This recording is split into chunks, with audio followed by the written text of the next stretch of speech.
I hope that you've enjoyed part 1, 2, and 3 of our 4-part interview with Zach Vorhies, Google software engineer turned whistleblower, aka truth seeker with balls.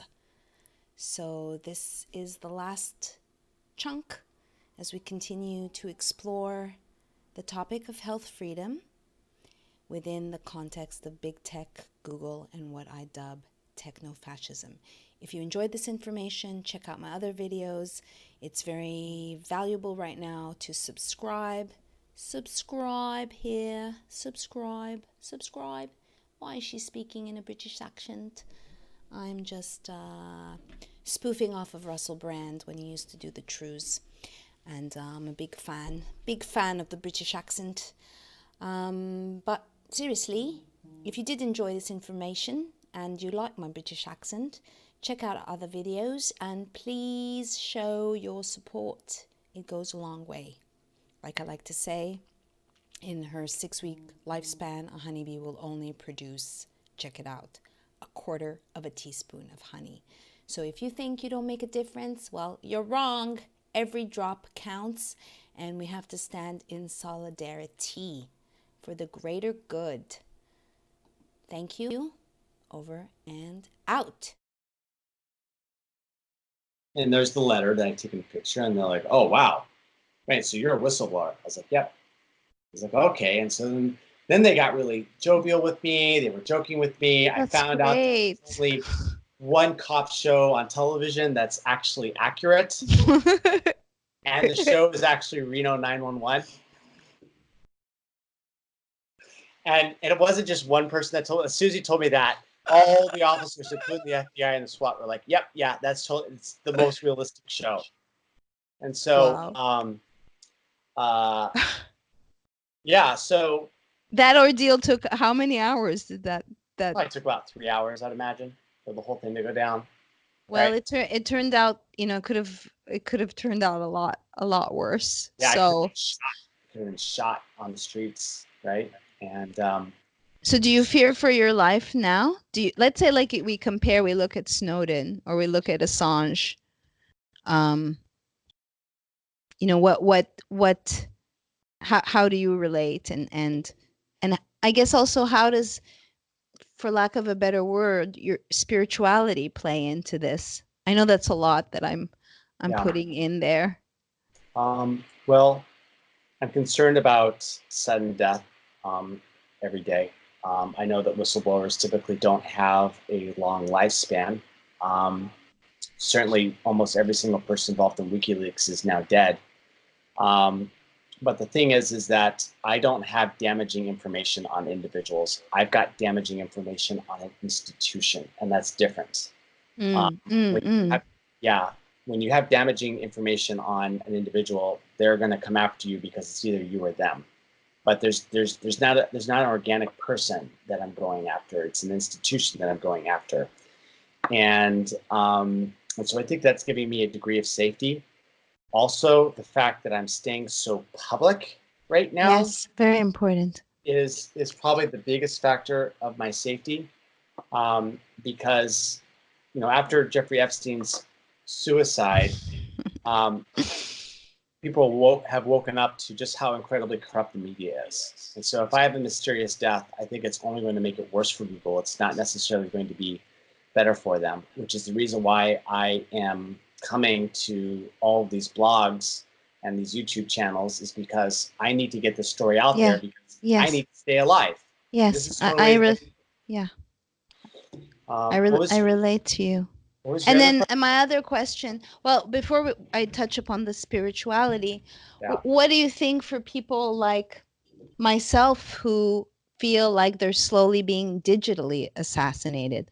Like, I'm just a worker bee, but I've had a series of bannings, derankings, scrubbings, and it's like, how, and this is my vocation to speak. If I say in the story, we are blowing the whistle, but it's become a silent one.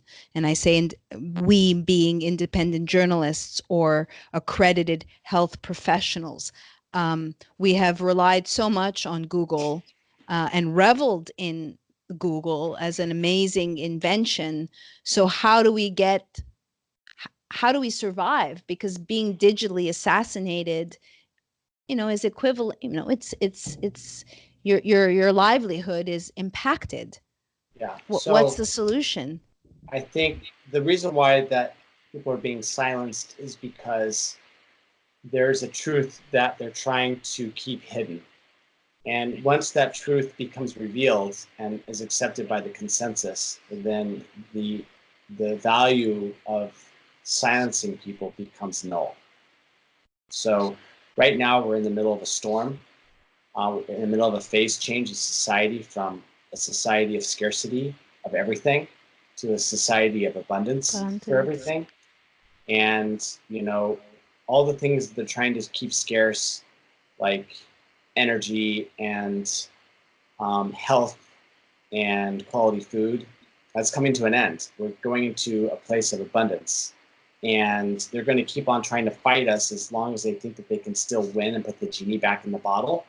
But once all of their secrecy has been shredded, and the truth emerges to the majority of the people, then there's not going to be any value in digitally assassinating people, because the truth is already going to be part of the consensus.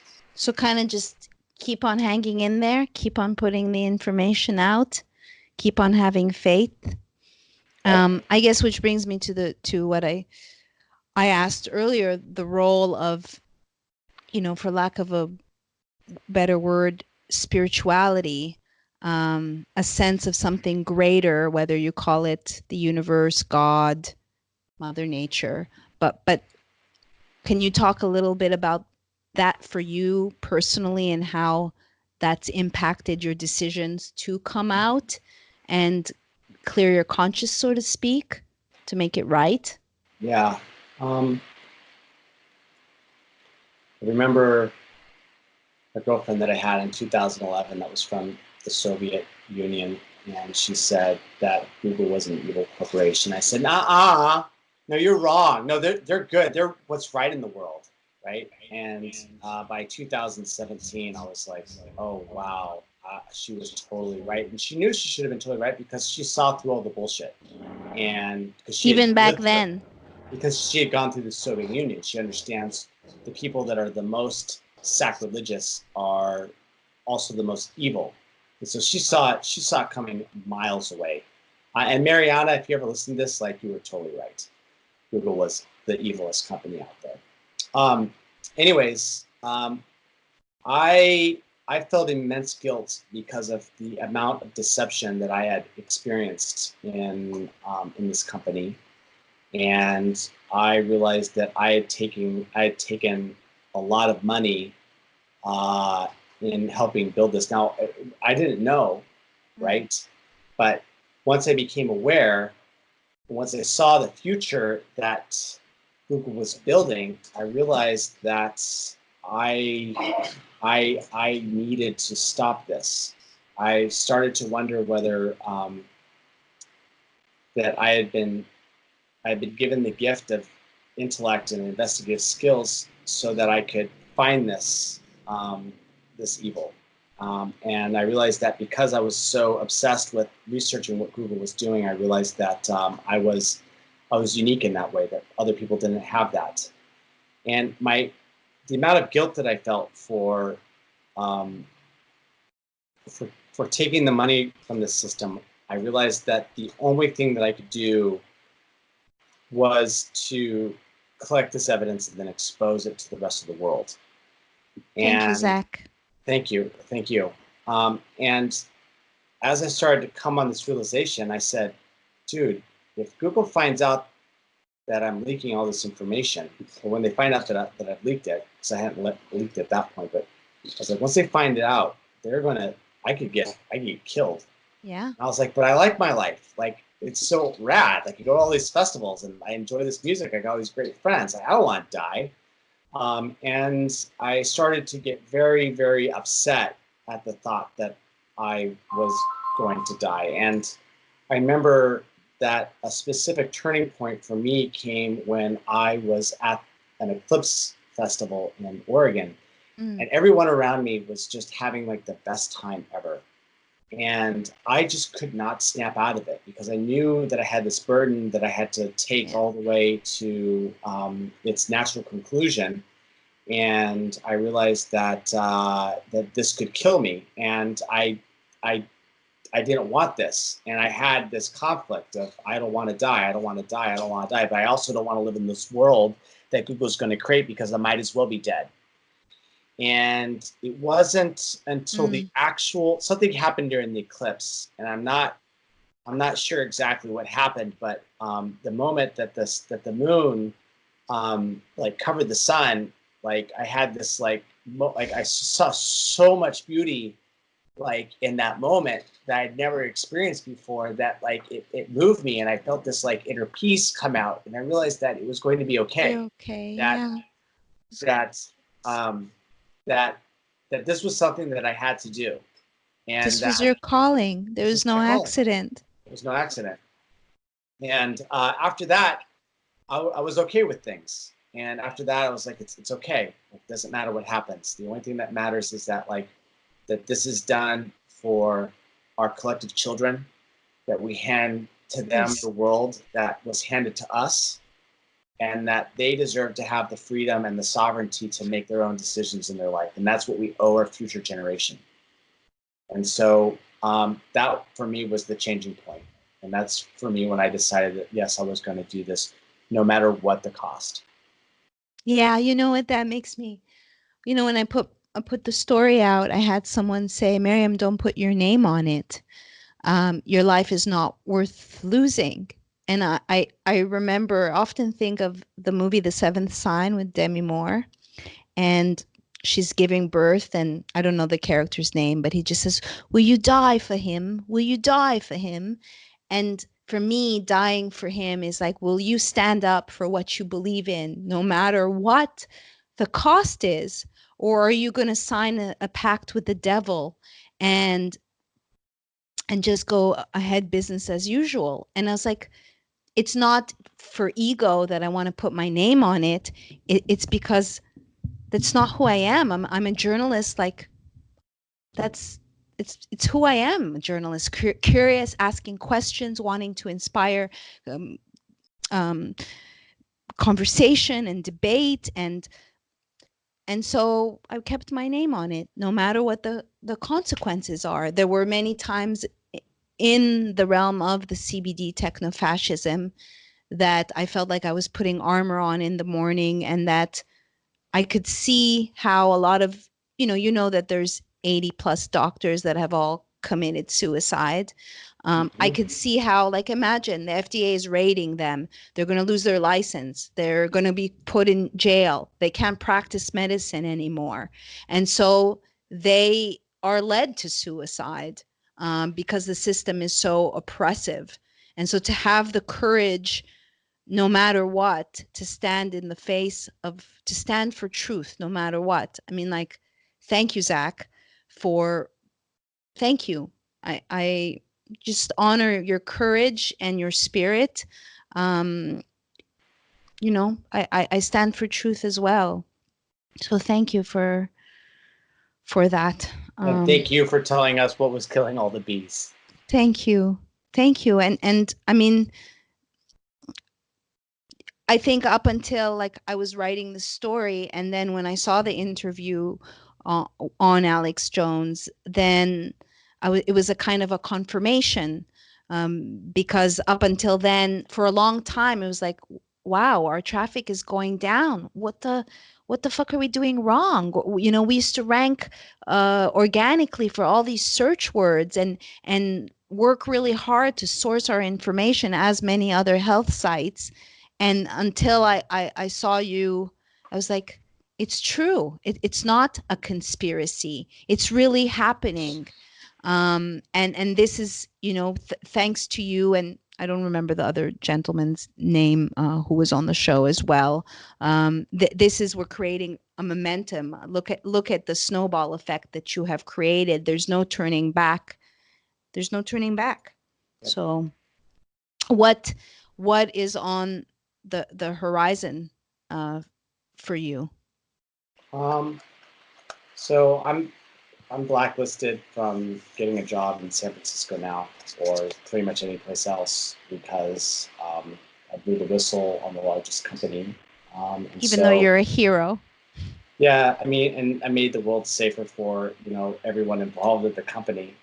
It's hard for me to get a job right now, and so you know at this point, and the thing is that this story is not done. Every time I think that I can sort of put down everything and then start building stuff again, like it turns out that no, this story has legs. This is going to be a defining watershed moment in American history.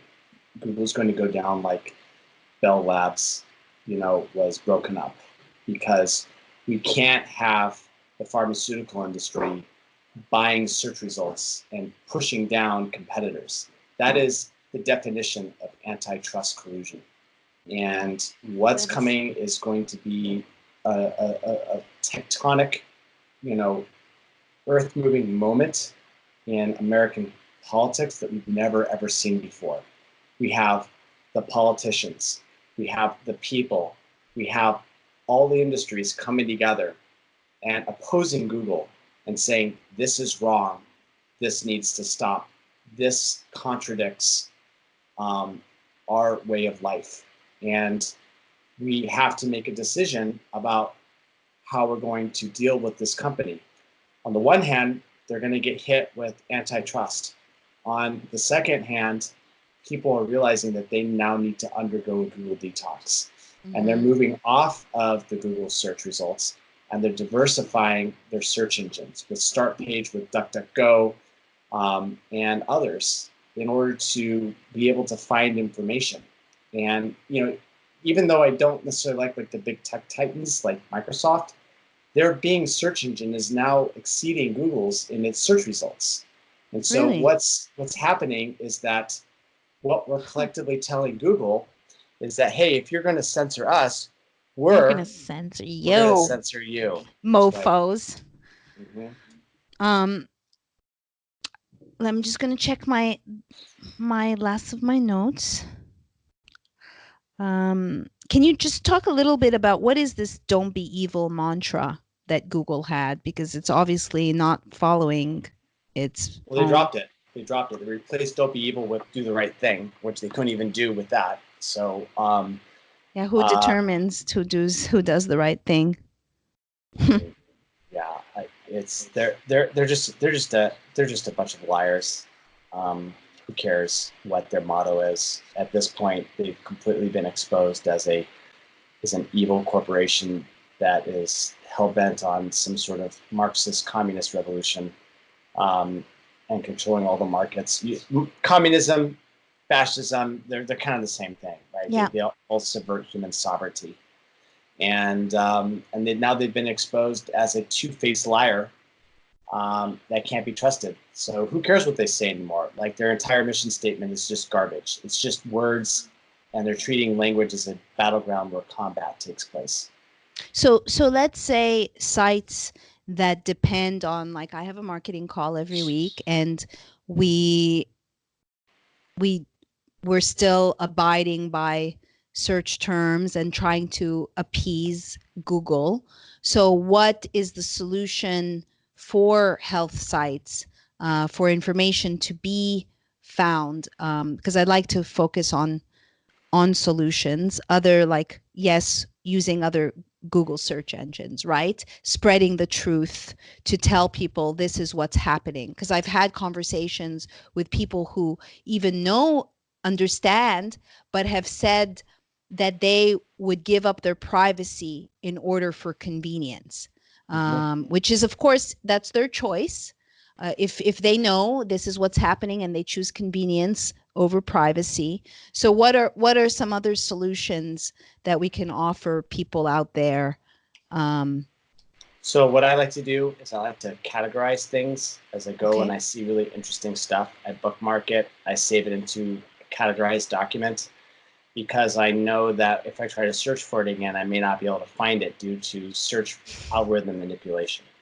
And so what's really important right now is that we have to archive everything offline in documents. And then when someone needs, is looking for medical advice, then we give them these documents, because Google is now in the process of censoring not just, people like you, but also they're now burying results that are coming out on their scientific paper research algorithm called scholar.google.com. And as a result of that, it's so widespread that the only thing we can do is archive this stuff offline and then share it. Twitter seems to be better, even though they are manipulating their algorithms. They're not as bad as Google is. And so the thing is that we need to start moving towards other search engines, other social media sites. And what we got to be telling these giants is that if you're going to censor us, we're going to censor you. Yay. And these other sites like, Gab and Minds.com. Say that again for people who might not know. Gab, GAB.com, and Minds.com. They are relatively censorship-free alternatives to the social networking sites. And the way that you can give your voice to an anti-censorship is to go to a social media group that doesn't engage in it. And so, that's the best we can do, is to detox off of these giant evil corporations. Yep. How about Wayback Machine? You had mentioned that. Yeah, so Wayback Machine is really good for finding. So if I find a URL that I like, what I will do is I will archive it with either save it as a PDF or use the Wayback Machine to take a snapshot online in the cloud. And then if the website ever gets taken down, then you still have an archived version of it using the Wayback Machine. And I believe that's archive.org that hosts the Wayback Machine, and it's used by people all over the internet. And it's used to track changes. For example, when the New York Times does a stealth edit, the Wayback Machine will show that that they changed the headline due to pressure. I'll give you an example. CNN changed the headline on their pro-Antifa article that was titled something along the effects of Antifa using violence in order to achieve peace. And then people made fun of them. They became such a laughing stock of Twitter that they did a stealth edit on the headline in order to change and cover up what they had published. And it turned into what? Do you know? Something that wasn't as extreme, but still supportive of Antifa. So, the Wayback Machine, archiving offline, like this is what we have to do in the meantime while we fight the censorship. In the future, I hope that, that with the birth of all these different social media sites coming out, it's now it's like a golden age. It's like the wild frontier again. All these sites are being made. It's like the 1990s or the early 2000s all over again. And so, hopefully that's going to fill the void. We'll have a much better future going into 2020. But right now, it's still the middle of the storm. So you never know what's going to go down. Archive everything that you can. Share the life-saving, medical advice with your friends, because it's all out there. And just try to educate yourself, because at the end of the day, even if the networks are censored, the human-to-human communication will always exist. And, and so if someone is suffering from, something that can be cured with a change in diet, you can give them that information directly from person to person. Absolutely. As I'm all about empowering people to be their own best health advocate, and I stand to empower and inspire others, because we are, just like I said, an amazing species. And, if I could learn how to walk again, if I could reverse an autoimmune condition, then so can another person with the right information and with the right nutrients and with the right diet.